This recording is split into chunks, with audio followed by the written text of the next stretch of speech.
Hello judicial service aspirants, judicial dream की model answer class में आप सभी का स्वागत है। जैसे कि आप सभी को पता है कि हमारी टीम ने जो भी स्टूडेंट्स मध्य प्रदेश के जुडिशरी के एग्ज़ाम में अपीयर हो रहे हैं उनकी अच्छी प्रेपरेशन के लिए एक स्पेशल टेस्ट सीरीज़ को लॉन्च किया है। हमने उस टेस्ट सीरीज़ में सभी मेजर सब्जेक्ट्स और माइनर सब्जेक्ट्स के मॉक टेस्ट को कवर किया है और हमने उसमें एमपी की local GK, current affair, computer और इंग्लिश के भी मॉक टेस्ट को कवर किया है। इसके अलावा हमने एमपी के लोकल एक्ट्स के भी मॉक टेस्ट को कवर किया है और हमने स्टूडेंट्स की फुल एंड फाइनल प्रिपरेशन के लिए सभी सब्जेक्ट्स के 3 कंबाइंड मॉक टेस्ट भी कवर किए हैं। जिन भी स्टूडेंट्स ने हमारी फुल टेस्ट सीरीज़ को बाय किया है उनके लिए ऑल द बेस्ट। परंतु अभी तक जिन भी स्टूडेंट्स ने हमारी फुल टेस्ट सीरीज़ को बाय नहीं किया है वे हमारे इंडिविजुअल मॉक टेस्ट को भी बाय कर सकते हैं और उसे एनालाइज करने के बाद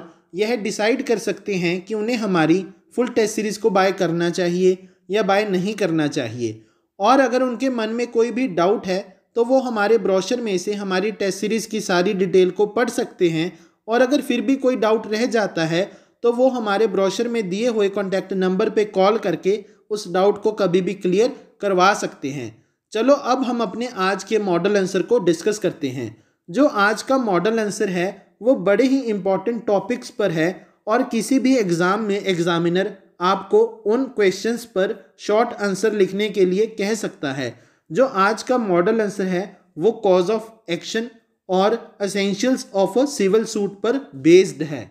और किसी भी एग्ज़ाम में एग्जामिनर आपको डायरेक्टली पूछ सकता है कि write a short answer on cause of actions and essentials of a civil suit. अगर किसी भी एग्ज़ाम में आपको कॉज ऑफ एक्शन पर शॉर्ट आंसर लिखने के लिए आ जाता है तो आपने सबसे पहले अपने आंसर में बताना है कि cause of action is just a reason behind filing a suit before the court of law. Cause of action सिर्फ एक ऐसा कारण है जिसकी वजह से आप कोर्ट में सूट फाइल करते हैं। जो गवर्नमेंट ऑफ इंडिया है वो हर एक सिटीज़न को कुछ राइट्स प्रोवाइड करती है और अगर कोई भी व्यक्ति उन राइट्स को वायलेट करता है तो जो एग्रीव्ड पर्सन है उसके पास यह अधिकार है कि वो कोर्ट में सूट फाइल कर सके और जस्टिस क्लेम कर सके।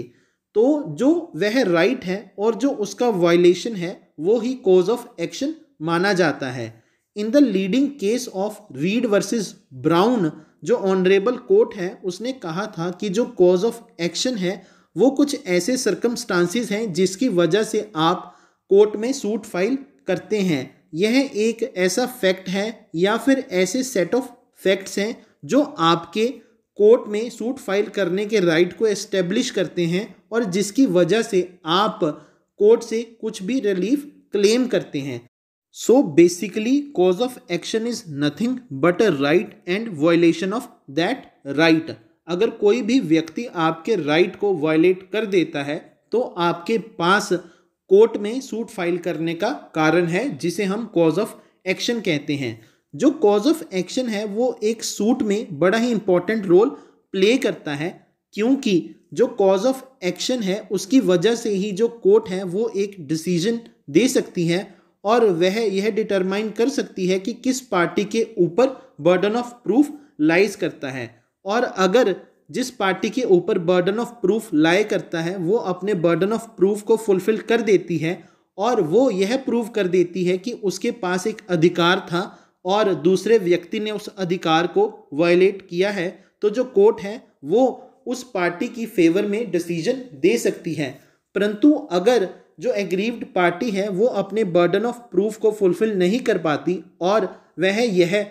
नहीं प्रूव कर पाती कि उसके पास एक अधिकार है और दूसरी पार्टी ने उस अधिकार को वायलेट किया है तो उस केस में जो कोर्ट है वो उस सूट को डिसमिस भी कर सकती है। जो यह दोनों डिसीजंस हैं वो मेरिट पर बेस्ड होते हैं तो इस केस में इन दोनों डिसीजंस पर ही रेस जुडिकाटा अप्लाई होता है। परंतु अगर किसी भी केस में जो एग्रीव्ड पार्टी है वो अपनी प्लेंट में कॉज ऑफ एक्शन को मेंशन नहीं करती है तो उस केस में ऑर्डर 7 रूल 11 के अकॉर्डिंग कोर्ट के पास यह पावर है कि वो उस सूट को रिजेक्ट कर सकती है। इस केस में इस डिसीजन पर रेस जुडिकाटा अप्लाई नहीं होता है क्योंकि यह जो डिसीजन है वो टेक्निकल ग्राउंड्स पर बेस्ड होता है, मेरिट पर बेस्ड नहीं होता है। तो इस तरह अगर कॉज ऑफ एक्शन पर आपको कोई भी शॉर्ट आंसर लिखने के लिए आ जाता है तो आपने अपने आंसर को कुछ ऐसे ही अटेम्प्ट करना है। और अगर किसी भी एग्ज़ाम में आपको एसेंशियल्स ऑफ सिविल सूट पर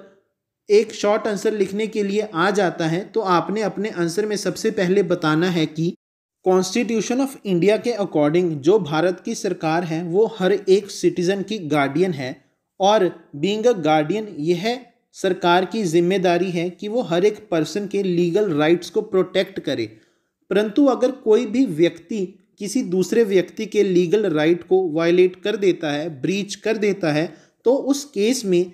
उस एग्रीव्ड पर्सन के पास यह अधिकार है कि वो कोर्ट में सूट फाइल कर सकता है और कोर्ट से रिलीफ क्लेम कर सकता है। इसके बाद हम अपने आंसर में बताएंगे कि इंडियन लीगल सिस्टम के अकॉर्डिंग अगर कोई भी एग्रीव्ड पर्सन कोर्ट से जस्टिस क्लेम करता है और कोर्ट के सामने एक सूट फाइल करता है तो उसे कुछ एसेंशियल्स हैं सिविल सूट फाइल करने की जिन्हें फुलफिल करना ही पड़ेगा। और वो एसेंशियल्स यह हैं कि अगर कोई भी व्यक्ति सूट फाइल करना चाहता है तो there must be competent and opposing parties. इसका मतलब यह है कि उस सूट में जो पार्टीज़ हैं वो कंपिटेंट होनी चाहिए और उस सूट में एक सब्जेक्ट मैटर होना चाहिए और वह अपनी प्लेंट में कॉज ऑफ एक्शन को मेंशन करे और वह उस सूट में किसी भी रिलीफ को डिमांड करे। अगर वो इन कंडीशंस को फुलफिल करता है तो ही वो एक सूट फाइल कर सकता है। इसके बाद हम अपने आंसर में बताएंगे कि अपने इंडियन लीगल सिस्टम के अकॉर्डिंग अगर कोई भी व्यक्ति सूट फाइल करना चाहता है तो वह किसी भी प्रॉपर पार्टी के अगेंस्ट सूट फाइल कर सकता है। इसका मतलब यह है कि जो दूसरी अपोजिंग पार्टी है वो प्रॉपर पार्टी होनी चाहिए और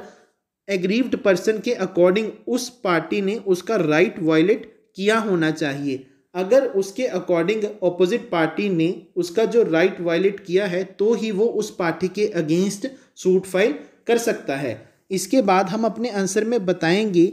कि एक सूट में सब्जेक्ट मैटर का होना बड़ा ही ज़रूरी है। सब्जेक्ट मैटर बेसिकली जो रियल डिस्प्यूट होता है पार्टीज़ के बीच में उसे कहा जाता है। हर एक पर्सन के पास कुछ पर्सनल या फिर कुछ प्रोप्राइटरी राइट्स होते हैं। अगर कोई भी व्यक्ति उन राइट्स को वायलेट करता है तो एग्रीव्ड पर्सन के पास यह अधिकार है कि वो उस रॉन्ग डूअर के अगेंस्ट सूट फाइल कर सकता है और सूट में वह यह कंटेंट करता है कि जो रॉन्ग डूअर है उसने उसके राइट को वायलेट किया है और जो रॉन्ग डूअर है वो यह कंटेंशन लेता है कि उसने उस राइट को वायलेट नहीं किया है। तो इस कंटेंशन और डिनाइल को ही रियलिटी में सब्जेक्ट मैटर कहा जाता है क्योंकि यह ही डिस्प्यूट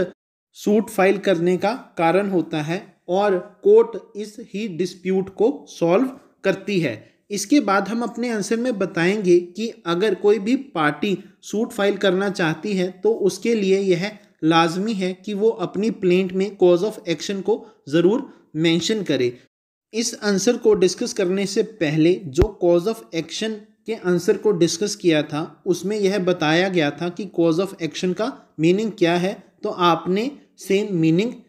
इस आंसर में लिखना है। इसके बाद हम अपने आंसर में बताएंगे कि अगर कोई भी पार्टी सूट फाइल करना चाहती है तो उसके लिए यह ज़रूरी है कि वो प्लेंट में रिलीफ को ज़रूर क्लेम करे। रिलीफ को क्लेम करने का बेसिक पर्पस यह है कि एक तो कोर्ट को पता चल जाता है कि जो एग्रीव्ड पर्सन है वो क्या कंपनसेशन, क्या रेमेडी क्लेम करना चाहता है। दूसरा, इसका पर्पस कोर्ट की जुरिस्डिक्शन को डिटरमाइन करना भी होता है। हर एक कोर्ट के पास यह जुरिस्डिक्शन नहीं होती है कि वो हर एक रिलीफ को ग्रांट कर सके। कोर्ट की हायरार्की के अकॉर्डिंग हर एक कोर्ट को कुछ लिमिटेड पावर दी गई हैं और उस लिमिटेड पावर के अकॉर्डिंग ही हर एक कोर्ट जो रिलीफ है वो ग्रांट कर सकती है। तो अगर कोई भी एग्रीव्ड पर्सन प्लेंट में अपने रिलीफ को क्लेम करता है तो उसके अकॉर्डिंग ही कोर्ट की जुरिस्डिक्शन को डिटरमाइन किया जाता है और यह डिटरमाइन किया जाता है